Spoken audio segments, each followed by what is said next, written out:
Hello, welcome to lucky number 13, episode 13 of The Outside Fence. I'm your host, Tristan Heffernan. With me, as always, is my Melbourne racing expert, Stewart. Balls Brown. Balls, cracking day's racing there at Flemington on Saturday. I don't even think we're going to have to talk much about the wind. No, it was a very good day's racing. There wasn't much wind about, which was a good thing. Obviously, the big thing going to the meeting was the potential rain that may have came and made a mess of the track, but obviously that didn't come. So there was sort of no complaints for punters, I don't think, on the weekend. No complaints at all for you. I know you don't like to give yourself a rap, but there were winners galore. We've got heaps to go through on the show because obviously there was a ton of interest in all. We're going to go through about 6 races at Flemington. We might also have a look at a particular ride up in Sydney, which has divided the opinion of some punters. So really short plug. Twitter handles there on the screen. Duck along to teachmehorseracing.com if you want to learn more about the punt there. But we're going to dive straight into Flemington. As I said, no wind. Everyone was looking at the rain forecast. We didn't get a whole lot of rain, and as a result, the track looked to play absolutely beautifully. Yeah, it did. As I mentioned before, I don't think punters could have had too many complaints with the way the track played on the weekend. Started off on a good 4, and obviously, as you mentioned, there's that expected rain that was going to come, but it never really came. There was a bit of rain throughout the day, but nothing sort of too bad. The track was downgraded to a soft 5 after race 7, but it was barely noticeable that they were sort of marking the track or they weren't digging up the inside or anything like that. So, the track played perfectly. Conditions were great, and you could pretty much win from anywhere. Which can be the case from Flemington. You can sit wide a bit easier at Flemington than other tracks. Just the big, long, sweeping run. Obviously, it can be tempo dependent, but we did see some horses sit wide. Most notably, Russian Camelot, which is a great segue into the Makybe Diva, which was obviously the number one race of interest on the program. I'm going to pull up the race here, Balls. The race changed complexion right at the start here, didn't it? It did, yeah. Galo Chop was the expected leader in the race, and as you can see, he's that horse that's currently last now in the OTI colours, so he's blown the start, and as I mentioned, he was the expected leader in the race, and I suppose all the jockeys up front are probably looking around now wondering where he is, but he's out the back, and Harlem, who is obviously a surprise leader now, has taken it up, and they've gone at a very slow tempo here. It's very much a messy race. Okay, let's go through the map here. The eventual winner, Fierce Impact, is just behind the leaders there in those brown and yellow colours. Russian Camelot, which was the favourite, well, he was close to favourite. He was either touch and go with Fierce Impact, but he's obviously the boom horse. He's midfield wide. He's a bit obscured there in the blue and white.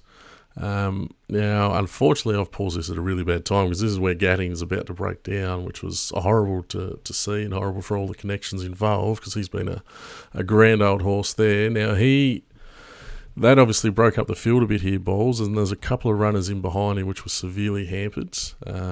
Kings Will Dream, Vow and Declare, that both put them right behind the 8 ball as well. We'll talk about Master of Wine. He's just ahead there of Gatting in those blue and yellow colours. He was an interesting runner after his Sydney run where you weren't too harsh on him. I was really harsh. So we'll see. He ended up getting home really well here. And finally, we've got Perfect Jewel in those famous pink and white colours off the inside gate. So let's run from here. We'll talk about Fierce Impact first of all because he was the one that punters really wanted. Basically, from when the prices went up, he was really firm and ended up getting the money. He did, yeah. Look, he was going into the race. He was sort of a very easy horse to find. I thought he ticked a lot of boxes. He obviously loves a mile, who's previous winner at Flemington last spring. His first up run was good, and he looked to map well here from a low draw for Mark Zara, so he had plenty in his favour. As mentioned, he's found the back of the speed here. He's a bit of an awkward spot. He's sort of in between horses and they haven't gone hard up front, so he's sort of on heels for a lot of the race. But as you'll see, as they come up towards the home turn, he gets a gap in between horses at the opportune time, and from that point on, he looked the winner. Yeah, definitely. There's Russian Camelot. He's surged forward out wide on the track now. The opinion's a little bit divided here. Was this an enormous run? Was it merely just a really nice return? Obviously, he's covered a lot of ground, but the slow tempo has really aided him to do so. Yeah, definitely. Still a very big run. Like, no horse likes to sit four wide, no cover, regardless of the tempo. But this very slow tempo they've gone at, he hasn't really penalised him for sitting deep. But being first up, and obviously still a very inexperienced horse, that was only his sixth start in a race. He's put in a great performance. It is of note as well, he was fractious. He went in the barriers the first time, was a bit fractious, and then was pulled back out again and vetted. So that's something you never like to see. So probably adds a tiny bit of merit to his performance as well. But as you'll see here, Fierce Impact looks the winner. But I think he half pulls up a bit in his last 100, and Russian Camelot appears to sort of come back at him again. But yeah, as mentioned before, Fierce Impact, from when he got that run at the top of the straight, he always looked the winner. Absolutely. Now, do we put that totally down to Fierce Impact, maybe just waiting for him a little bit? Because he does beat the rest pretty easily, Russian Camelot, and he was entitled to lay down. I can see what you're saying with that, but I do think he's still pretty strong there. What about Master of Wine, who was inside him, couldn't come home with him, but much more encouraging performance from him? Yeah, he's run well. He's sort of, I suppose, after his first up run, as we mentioned, the jury was out a little bit just on how he's going to go this prep, but I'd say he's sort of back on track now. I don't think there was anything amazing with his run or anything like that. He's run a good solid race. He's had every chance, sitting sort of three wide with cover and got the run at the top of the straight, but he's gone well enough, and he's back on track now for a race like the Caulfield Cup. It looks up his alley. Handicap conditions 2400, so I'd assume he'll take sort of a wait for age path through to that race, and at this stage of the spring, he's a leading contender in that kind of race. Okay, we did talk last week actually about forgiving these horses and mentioning that they don't actually make that big improvement to win, but if they can turn things around, now it's time you can jump back on Master of Wine with a bit of confidence. Just looking at these other horses, is that Soci Bond there sneaking through in the blue? It is, yes. He's sort of horse, I suppose, would have been suited a bit by the sprint home at a mile. Like, he's obviously more adept around this distance, whereas a lot of the horses sort of around him probably have bigger fish to fry this spring and probably better suited over 2,000 plus. So he's run a pretty honest race, as he usually does, to sneak into the placings there. But as most people will be aware, he's probably not a horse you've got to look for a lot of the time. Maybe if he drops in grade a bit, he could pick up a race, but he tends to race in Group 1s these days, and so he's sort of thereabouts without winning. He's a bit up against it. I was sort of going to ask, is that a bit of a pox on the race that he's run so well? But I do like the point you make about him being suited by the trip and the tempo, so maybe not so bad for the race at all. Now, Perfect Jewel was off a really impressive mare's win. She's there back on the inside in the pink. What do we make of her run? Yeah, she's gone okay. She was probably in a bit of an awkward spot, drawn low given the slow tempo, and she sort of was on heels for a lot of the race and was looking for a run at the top of the straight. You'll notice she looked to be floundering a bit sort of half around the straight, but sort of through the line that last 100, she was fairly strong. So I'd give her a pass mark for that run. She also doesn't mind a bit more. I suppose if they got the forecast rain, it probably would have suited her a lot better, as she loves wet ground. But if she went back to mare's grade, or even stayed around a mile in this sort of grade, and the rain came and got a wet meeting, then she's a chance in whatever she runs in. Okay, cool. You can keep an eye. We'll run through this again, because there's a few stayers worth having a look at here too. Kings Will Dream and Vow and Declare. You see there, they get interfered with. They run home pretty well, considering the late sectionals were quite strong balls. They were. Those two have run the fastest last 200s of the race. So you'll see them once we get in the straight. Visually, they seem to finish off well, and by the clock, they've finished off as well as anything in this race. If you add in that I suppose their best form is over further, and they've copped that interference early, both of them get at least a pass mark from me. Now, Kings Will Dream is a horse who won the Turnbull Stakes last year, which is 2,000 at Flemington. I'd suggest that's probably a target again this year, and he's on track for that race. Beautiful. And A couple that came through the South Australian Derby with Russian Camelot. We had Darlasan racing outside the leader, and then Warning had Russian Camelot's back for when they were turning for home. Are these horses going to measure up, or are they maybe just a little bit off the top class stayers? At this stage, I'd have him just a little bit off the top class stayers. Darlasan's turned himself into a very honest horse, and he's got a great racing style. And as you see, he ran well in the South Australian Derby, so he can stretch out in distance as well. It wouldn't shock me if he headed to a race like a Caulfield Cup. I'd assume he'd be in with a lightweight, can race on speed. So he wouldn't be hopeless in a race like that. The stable's actually got a pretty good record in that race.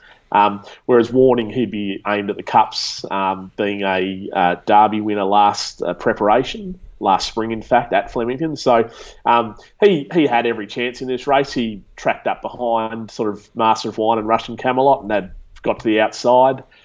He's run on well enough, but he's probably not a horse that I'm too interested in this spring until like a handicap's obviously going to suit him better, and once you get to sort of 24 and 3,200, but I sort of still want to see him do something a bit more than he has against this sort of opposition before I entertain backing him. He's just lacking that killer punch, isn't he? The 3,200 is obviously going to be his go the way he runs, but does he just quite have enough class? I'm not so sure. I'd tend to agree with that. He's the sort of horse that you can see running top 10 in a Melbourne Cup or something like that, like running well, but yeah, whether he lacks the killer punch is definitely a good way of putting it. Okay, before we move on, let's talk about Russian Camelot and where he goes now. I was a little bit surprised to hear how many runs he's going to have around this sort of 1,800, 2,000 metre range. They're talking Underwood Stakes, Caulfield Stakes, Cox Plate, and then into the Melbourne Cup.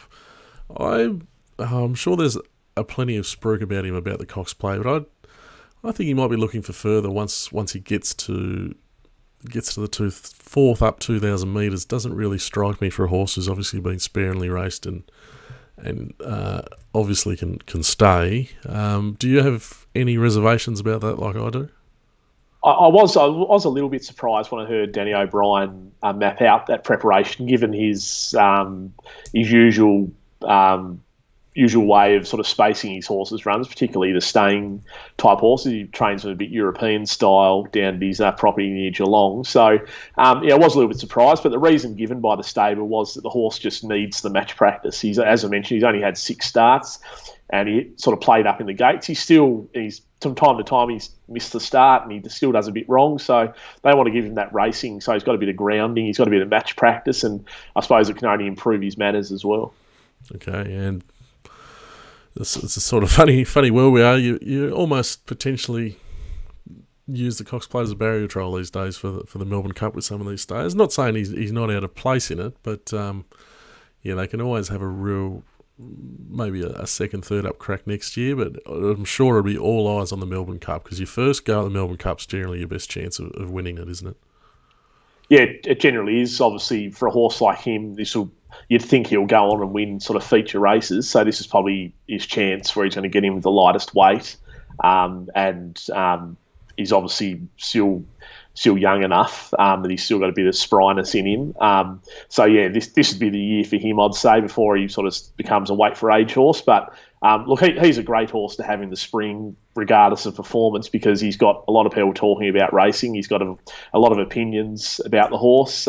Some people think he's the next champion of the turf. Others are a bit more reserved. But, he's a great horse to have going around this spring. Absolutely. Really interesting runner for sure. Let's move across now to the Bobbie Lewis, which was the major straight race on the program, and what an absolute blanket finish this was. It was taken out by Zoutori, but there was only about a neck between the 5 of them. So let's just pause it here, and who should we keep an eye on? Yep, so the eventual winner is Zoutori, who's in the predominantly white colours with the red stripes, just behind the horse with the orange cap there. That horse with the orange cap's dollar for dollar. We've also got Tefani, who is in the blue with the yellow cap, who's sort of just behind the Tassie champ Helliver Street there. And then we've got another Tasmanian champion in the inevitable, in the predominantly white colours with the green cap on the right-hand side of screen there. And then the two horses on the left, I suppose you can keep an eye on as well, which are Banquo on the far left, and then Bold Star, who's just inside him, the predominantly blue colours with the white cap. Beautiful. We'll watch all of them in one go here. Now, straight race, steady tempo. This was no different. Yeah, as is accustomed down the straight at Flemington, they tend to just sort of dawdle down the straight and then make it a sprint home, and this was definitely the case in this race. It looked that way on paper going in, sort of dollar for dollar, and Hell of a Street looked the main speed, but they're not sort of fast 1,200 metre horses generally. So I personally, I expected a fairly sedate tempo, and that's the way it played out. Okay, now this is his go, Zoutori, isn't it? Straight, fresh, smothered up, sprinting home. Everything went in his favour. Is that fair to say? Yeah, definitely. Like we said with Fierce Impact, this horse is a real box ticker on Saturday. And a big thing with him was we're all looking at the sky to see if the rain would come, because he's one horse that just loves firm ground. He didn't want any rain at all. Thankfully, it didn't come, and that was sort of a big thing for him winning. He actually won this race first up last year as well, so he's a very good straight horse, very good fresh horse, and as we mentioned, loves dry ground. Here, thankfully for you, Balls, you had something on. He ran behind Sandringham Lane and Sunlight down the straight one day, didn't he, this horse? Yeah, he did. He's got some great, as I mentioned, got some great straight form. He possibly went off the boil a little bit towards the end of his last prep, but they sort of Elton Zara got him back on track here, and he's a horse now that I suppose we're starting to build a bit of a profile for, as we've mentioned over the few shows. That's sort of the way to attack. Sort of following your racing is build a profile for these horses, and he's very much on the fresh side, and particularly down the straight on dry ground is when you see that sort of combination, he's generally a good bet. Yeah, okay, let's move on to Tefani, because not really thought of as an out-and-out sprinter in my mind, Tefani. She obviously grew a leg last autumn up there in Sydney. This was a really nice return. Yeah, it was an excellent return. Tefani's not really a horse who in the past had sort of great first up form. She'd generally take a run, then build into her preparation. And as you mentioned, her prep in Sydney last autumn, she really got better as that prep went on, even sort of 4th, 5th and 6th run into that prep. She really became the star up there, ended up winning the all-age stakes. But here the stable actually mentioned going into this race she was a bit more forward than she has been in previous preps, and she had been jumping out well as well. So it was another horse that actually had something on in this race, knowing those things. And I think there's a bit of Everest talk around with this horse, so they was a bit keen to sort of showcase her on Saturday. And if she's run well there, she's had every chance, but I'd still say she's got improvement to come, knowing sort of how she's gone in previous preparations, and given that they've got sort of a long campaign ahead for her. So yeah, big tick for her on Saturday. Okay, there's a bit of what you see, what you get with this race. So I only want to talk about two more horses here. First of all, the Inevitable, always on arguably the wrong side here, but still got home really quickly. Is there a race in the Inevitable this spring? Yeah, it's obviously very tough going in Melbourne this time of the year. Like there's plenty of opportunities for the Inevitable, but obviously he's going to be meeting similar fields. But yeah, he's already shown he's sort of up to this sort of level, I think, with that dominant win at Moody Valley last spring. Then went and won a good race in Sydney as well. So he's run well first up. He's run the 4th best last 200 of the meeting. A lot of the best sectionals of the meeting have come out of this race, given how slow they've gone. But yeah, another horse that you can give a tick for its first up run. What they go to next, I'm not sure. The Gilgai Stakes is on in 3 weeks over the same track and distance. So I'm expecting sort of a few of these horses to head that way again. Plus, you'd probably throw in a bit of fresh blood. But that would be the way a lot of these go, I assume. Is it simple to say that he may have gone better on the other side of the track? Is it just a bit unnatural for these horses back on the inside in straight racing? Yeah, possibly. Like personally, I don't really like the horse going back to the inside when I'm on them. As I mentioned at the start, like there was no real bias with the track, I didn't think. So I'm not going to sort of bonus him too much for going back to the inside there. Like, as you mentioned, he's only really a horse away from Tefani and then not far away from Zoutori as well. So they're in a bit of a bunch there. Maybe if he was over there and the rest of them were out a bit wider, then I'd be more inclined to think to sort of bonus him for that run. But yeah, as I said, it's still a tick. His first up run, he's run well there, and looks set for a good campaign. Beautiful. Finally, let's touch on Bold Star. Can we make any excuse for this run? Like, he's only been beaten a bit over a length. It's not a bad run by any stretch of the imagination, but is there something to Bold Star's profile that we can take out of this? Yeah, well, this was obviously a 1,200 metre race. And Bold Star's still probably run as well as he can. Like, his sectionals home were very good for the day. Like, he can only go so fast. But Bold Star, for me, is a horse that I've always preferred at 1,000 or 1,100, which can seem a bit weird for a horse that does run on. But I think he's just a bit more dynamic off that sort of fast speed where he can blend into a race, and he's sort of got that really sharp 200 metre burst. If they sort of drop him back in distance to 1,000 or 1,100, his first up run was excellent at Caulfield over 1,100. He can be competitive in whatever he goes around as well.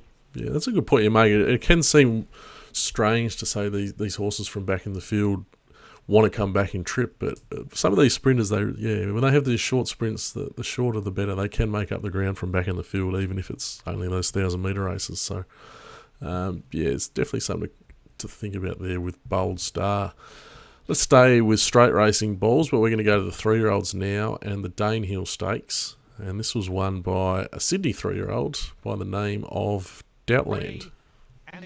It was. As we mentioned with the previous race, down the straight they usually walk and then sprint home. This was probably the complete opposite. They actually went fairly hard in this race and have staggered home a bit, as we'll explain with the sectionals later. But if we just pause it here, maybe go a bit further. Yeah. Opportune time to pause there. The seagulls. Point out a few runners of interest. So Doubtland is in white colours. It's just a bit obscured there, but sort of out towards the outside, the left-hand side, behind the horse in the yellow colours and outside the horse in the yellow cap there. We've got Prague, who's just in front of him in sort of the blue, predominantly blue colours with the black blinkers there. And then over the other side, we've got Amish Boy, who's the horse who's behind that line of 3 with the white blaze there. And then also, the horse in that yellow cap behind the big pack there is Ranting, who's another horse who's in the finish. Okay, beautiful. We also remember Ranting from a couple of weeks ago. Let's play it here. Let's talk about Doubtland, because he came with Sydney form. He ran behind Anders first up in Sydney, and it was only fair to the eye, but it was a very fast race, and I'm not sure it totally suited him. He actually got a bit keen here early in the early stage of the race, so Willie Pike was able to sort of get him under control soon after, and he just sort of tracked up behind him. You'll see here he's got a wall in front of him, but he sort of takes a tight run here, and ends up being too strong in the finish. That's a really tight run. Beautiful riding from Willie Pike. Now look at Ranting. He was all over the winner here, Ranting. Just faded on his run a little bit late, or was the other one going home better? I think he did fade on his run a bit. I'm not quite sure about this. He's not a horse I'm really looking to back at the moment, Ranting, even though he's still a maiden, but he's running excellent races in this sort of class. But he still wants to do a little bit wrong. He was slowly out on the weekend. In past he has raced up on the speed and sort of hasn't finished off as well as you'd expect. Whilst he's running well, he's not really a horse I'm looking to back at this stage. Okay, that's just because we don't know what his go is yet. That's fair to say. Possibly. Well, I'm certain he's a sprinter, and he's obviously got ability. To be honest, I'm not a massive fan of the Corson stable as it is. It's not really a stable I'm looking to back their horses. I think a lot of their horses are sort of revved up early in preparations, or they jump out really well, but they can tend to go off the boil a little bit. Personally, it's a stable I'm not really looking to back, unless I've sort of got a real profile on a horse that I'm confident about. Okay, fair call. Some of these horses are going to be get up in trip, so let's talk about a couple of those. One of those is the second place getter, Amish Boy, who this was quite a surprising run to me. Yeah, it was. It was big odds. It actually been jumping out fairly well in the lead up to this, but its form last preparation was only sort of fair. But it did have a win over Glenfiddich in Adelaide, which I suppose Glenfiddich seems to have a spruik around it this spring, so you could sort of line it up in that way.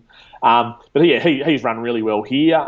He came down sort of the inside of the field here, which you obviously don't like. We just spoke about that, yep. That's a tick for me. and he's run well there. The little thing I will note with this race, as I mentioned before, they have gone hard early and sort of staggered home. The interesting fact is Doubtland has run the fastest last 200 of this race, but if we look at it on a meeting basis, he's actually only run the 50th fastest last 200 of the meeting.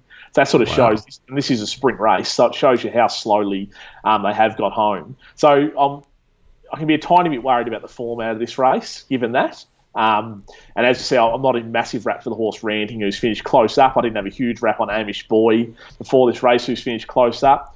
The horse has finished fourth there, Prague. I've got a bit of an opinion on. He was only first up, and didn't really get any cover down the straight, and was in an awkward spot a lot of the way. So I think I can give his run a tick. And then there's sort of a bit of a gap back to Personal there in fifth position. Yeah, it's you've put cold water on this race nicely, Balls. Let's talk about a couple back in the field. First of all, Wisdom of Water was really disappointing, down from Queensland. Can we take anything from this? Not really. Well, it's set the speed, so I suppose you could say it's gone too hard. But yeah, it was its first run for Price and Kent, with the end game being the Coolmore, and it's off to a bad start in Victoria, so it's back to the drawing board for it. And obviously, it's a hard horse to back from now. You'd want to sort of see it get back on track before putting any cash on it, I think. Okay, and what about this well-backed runner, Anna Visto? What do we make of its run? Yeah, so it's in those light blue colours, pretty much the second last horse in screen there. It was surprisingly well backed in this race. It was coming off a very impressive maiden win at Mornington, where it did a fair bit wrong, but sort of looked very impressive in winning. Now the stable were pretty clear during the week that they think of this horse as 1,000 guineas type, and they didn't like this race for it, but the only reason they were running in it was so they could get it on a good preparation for the 1,000 guineas and have 2 weeks into the prelude, then a further 2 weeks into the 1,000 guineas. So, the heavy support for it in betting was a bit surprising. Now, at about the 400, it sort of looked to be dropping out a bit in the race and looked to be running really disappointing. But sort of through the line, it was sort of picking up a few horses again. So it wasn't too bad in the end. But as sort of mentioned, the winner's only run the 50th fastest last 200, so it hasn't exactly rocketed home, this horse. So it'll go up to 1,400 next start. As a horse, I'm prepared to sort of I'm still interested in. From 1,000 guineas perspective, but next start will definitely be D-Day for it, and we'll sort of get a great indication on how it measures up to this sort of class. Yeah, beautiful. Good rundown there, Balls. They're the three races that we are going to look real closely at, but there's a few other interesting runners on the program that we're going to touch on. Let's talk about one of our favourites on this show, Lord Belvedere, who we have spoken about before. He does race really well with his run spaced, and he took out the first race at pretty good odds.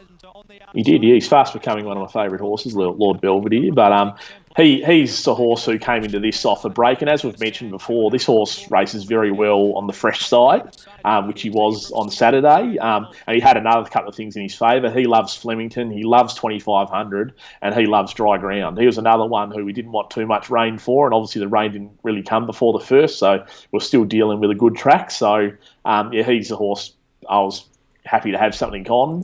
I'm going to jump in just quickly here so I can run the tape. He's back there in the blue with the black, or the black or navy, or whatever they are, armbands and cap. Now, Chabot is a horse that we were really high on off his first up run. He's just peeling off the heels of that grey up the front there in the red, black and white, and Persan was right at the finish here too. He's outside him in those lime sleeves. You could wax lyrical about Lord Belvedere all day, Balls. Tell me about Chabot. Is this... are we still as high on Chabot as we were after its first up run? Maybe a tiny bit of gloss has come off, but only a tiny bit. He's had plenty of excuses on Saturday. He's a horse I also backed in the race, but he sort of played up in the yard a bit. You would have noticed he was a bit of a late drifter in the bedding. He sprung the gates like an Oakley plater. But got quite keen for the first half of the race. Willie Pike had a real job to sort of settle him down and not get him pulling, which he couldn't in the early stages of the race. So that was really detrimental to his finish. Now, he's only been beaten sort of a bit less than a length there. So I think there's sort of a bit of credit in his run. Now, the big thing with Chabot will be he'll go to the Bart Cummings next, which is over the same track and distance. And the big thing will be, can he settle in the run? He's now had this run over 2,500 in a genuinely run race, so it should hopefully take the edge off him a bit. But he's still a horse that I'm quite keen on for the Bart Cummings, and Lord Belvedere will go there too. So they're sort of a couple of horses that I'd identify as great chances in that race still. It's almost like picking your favourite child here, Balls. Which one, if with a gun to your head, who are you taking next time, Chabot or Lord Belvedere?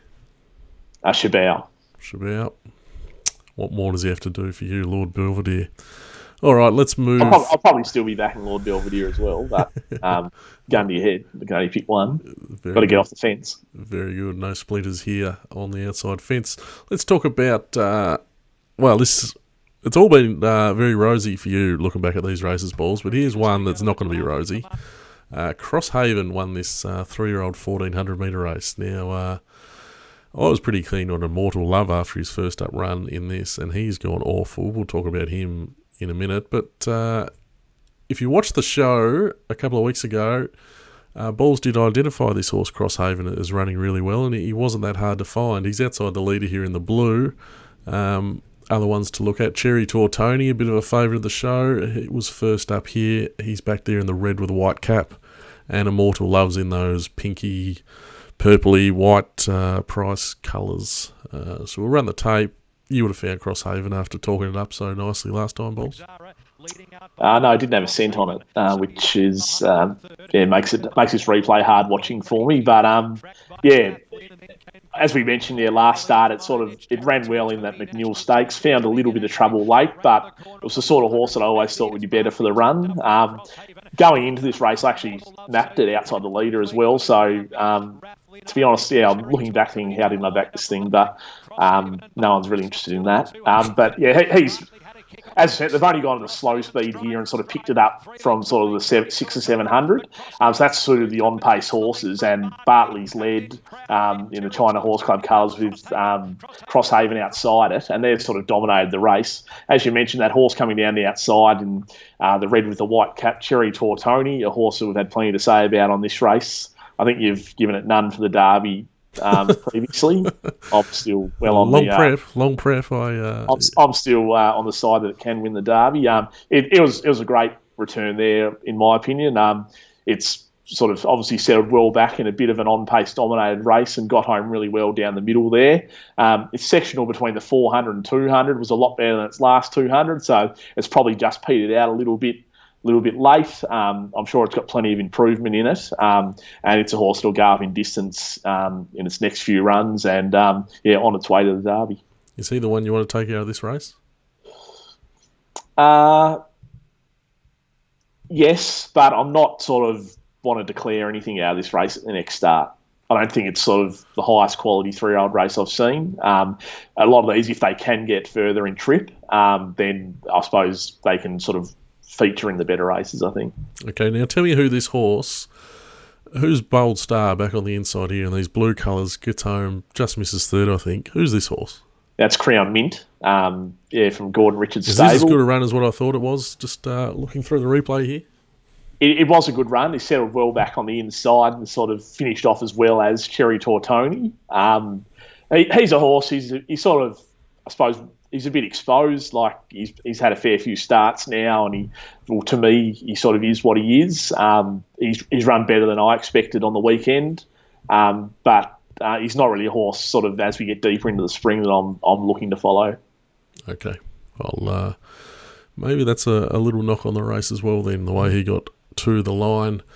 Let's have a look one more from Flemington. Because this is a horse we've talked about a bit as well, Arcadia Queen. Just pause it as we pick it up here. She's back about fourth last there. We know that the pink and white colours. We had a couple of requests. What did we make of the run of Arcadia Queen? Are we saying, well, she's got beat here for starters in the Let's Elope. If she was totally back, I would have assumed she would have been winning this race. She's gone very close but hasn't been able to do it. Is this enough from her to say she's going to be riding a race like the Cox Plate that she's been spruiked in for quite a long time. Yeah, I tend to agree with you a bit. It did have the eventual winners back and run Pretty Brazen, who's getting to the outside in the yellow cap there. So you could say it's definitely had every chance. Pretty Brazen's probably just sprinted a little bit sharply for it, sort of at that point, or even just before there. But yeah, Arcadia Queen, once it's sort of flattened out, it has got home well. It's run the 18th best split between the 400 and 200 of the meeting and the 13th best last 200. So as you can see, he's sort of built into, or she's built into her work there and got quite close at the finish. Yeah, like it's an encouraging run from her. Like I don't think it's anything sort of out of this world or outstanding or anything like that, but it shows that she's sort of somewhat back on track, I suppose. But yeah, obviously once she steps up to sort of Cox Plate level or those sort of Group 1 weight for age level, it's obviously a step up from Saturday's race, but she's still a bit of a watch for me as to sort of where she goes next. I'm not sure. Yeah. She's off the cross list for the time being, but she's not quite on the get-on list. I agree with that for sure. Let's wrap up Flemington there. There's a heap to work with going forward. Question without notice, give me one horse to take out of this meeting. Geez, one horse to take out of this meeting. We'll come back to that. Let's go to the run of the road. I don't want to say Chabot, to be honest. Again. Chabot? Yeah. Yeah, okay. I like that. It wasn't the obvious flashing right line. Well, I'm hoping a lot of people were disappointed in its run on the weekend, whereas I wasn't. And then maybe we'll get a bit of a price in the buck, Cummings. Beautiful. Chabot. Mark that one down. Let's go to Sydney. This was probably the talk of the weekend, this race, the Run to the Rose. First of all, Hugh Bowman, which camp are you in here, Balls? Overdid it or not as bad as it looked? No, I definitely think he overdid it, but I don't think it's a hangable offence.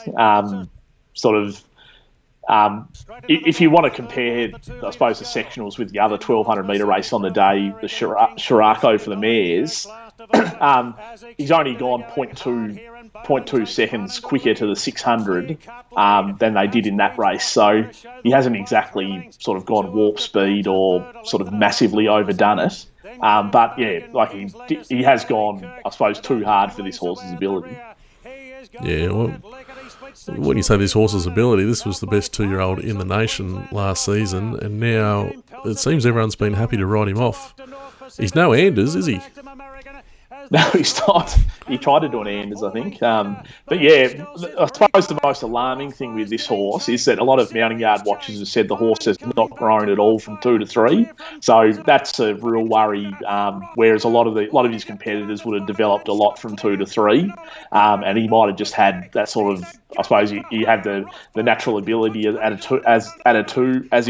he was 2, and also he had the manners as well to have a great racing style. So I'm massively worried for the future of Farnan, and I wouldn't be shocked if he only has one more run, then he gets retired, to be honest. Yeah, they might just keep him for a little Brian Crowley or something, a cheap kill and off to stud for you. Any talk of Everest or anything like that, that's firmly on the back burner now. Let's talk about a winner. Rothfire, this is a proper horse. We know it's already been booked in for the Everest. This is just a superb race, heading towards a race like that, and he's got to be one of the leading chances for sure, doesn't he? Yeah, well, as you say, a 3-year-old won the Everest last year with Yes, Yes, Yes, so he's going to follow a similar preparation by going to the Golden Rose. It was a dominant win here. He sort of sat off Farnan, and if you looked at the sectionals and how quick Rothfire was going, it was actually a beautifully judged ride by Jim Byrne. He didn't go too hard. He sort of rode his own race there in second position. Then obviously early in the straight set out after the leader. Obviously, he steps up to the 1,400 of the Golden Rose next start, but he showed as a 2-year-old he sat close to the speed in a fast run, JJ Atkins over 1,400, and sort of put them to the sword in that. So I wouldn't have thought 1,400's any issue for him. No, and then freshen back to the Everest beautifully. I do like the way that he was able to let Farnan go there, and then he went straight past him. Now that's going to hold him in good stead when he's up against horses like Nature Strip and possibly Anders if they're really going hard up front. He can be with them. He's not going to get too far back. I like that about Rothfire. This is a good time to go to a question we got on Twitter from Sam Wally81, a good man. Hey fellas, age-old Sydney 3-year-olds versus Melbourne 3-year-olds. Sydney races are rating high, fast races, question mark. But the form can be tied into the Melbourne 3-year-olds. Every week we hear Sydney 3-year-olds are far superior. Ole Kirk has form around Glenfiddich, Luna Fox, Prague, King's Legacy, etc. What are your thoughts? Cheers. I've brought that up because we're about to talk about Ole Kirk, who's run home into second. Now this was talked about being the hottest race in the country, and all of a sudden Ole Kirk's got home into second. Does that put a dampener on the race from that perspective? And what do you sort of think about Wally's angle there? It doesn't put a massive damper on the race to me. Like, I think Ole Kirk's a fairly handy horse. He sort of was a late starter as a 2-year-old, and he always looked a horse that probably would be better at 3. As mentioned, he raced well in some of the better late season 2-year-old races. He arguably should have won the size in Melbourne, and then was given a poor ride, I thought, in the Sydney version of that race as well. So he's been competitive around a lot of these horses before. Now he's run well again, run on down the outside there, running the second spot. He'll go to a Golden Rose next start, and I'd assume would be competitive again. And then the stable have indicated the end goal will be the Caulfield Guineas, which looks a good race for him at this stage. I would have thought he'll get a mile. He's already been the Melbourne way of going, and obviously the stable don't need any assistance when it comes to winning a good race in Melbourne as well. So he's a horse I think who's going well, and you can definitely follow towards a race like the Caulfield Guineas.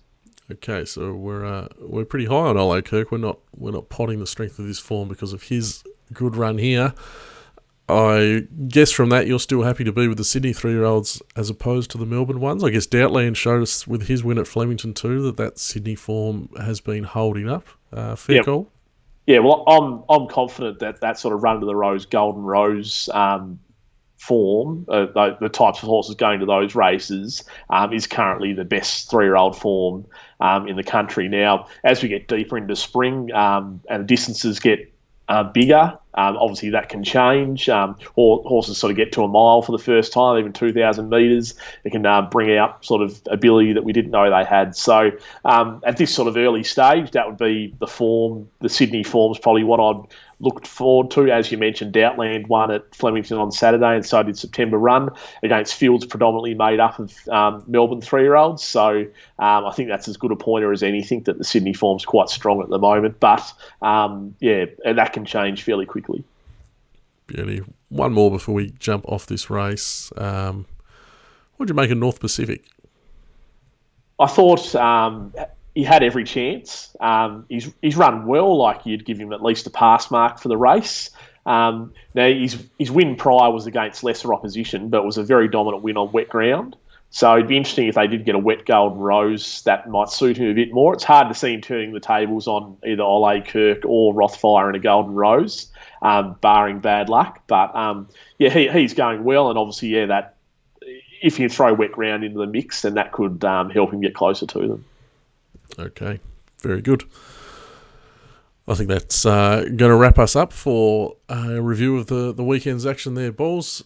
Really excellent racing to be dealing with, and no doubt this is the most exciting time of year. So let's look to next week's card at Caulfield, and we're dealing with a 3-metre rail.